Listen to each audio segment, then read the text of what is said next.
sa'yo. Minsan isang araw ako'y nanaginip, ang inang kalikasay umiinig ng awit, mga huni ng ibon, tunog nitong tubig, ang sayaw ng mga dahon sa banayad na hangin, ang lamig nitong hangin kay sarap-sarap damhin. Ito ang nadama, nakita't narinig. Kay ganda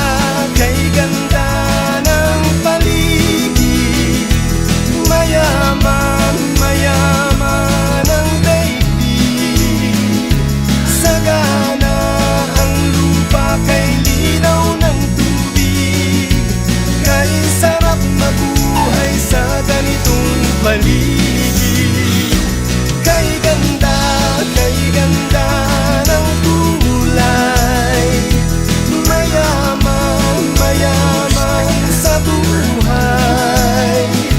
Ito ang paraisong likha ng may kapal, himig ng kalikasan, mahalin mong tunay.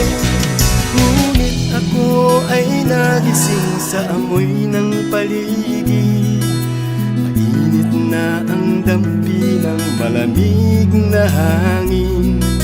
Basura'y nagkalat, ang usok ay lumalagana. Anong nangyari sa sayaw ng mga dahon? Di ko na marinig masayang huni ng ibon. Malinaw na batis, nasan ka na ngayon?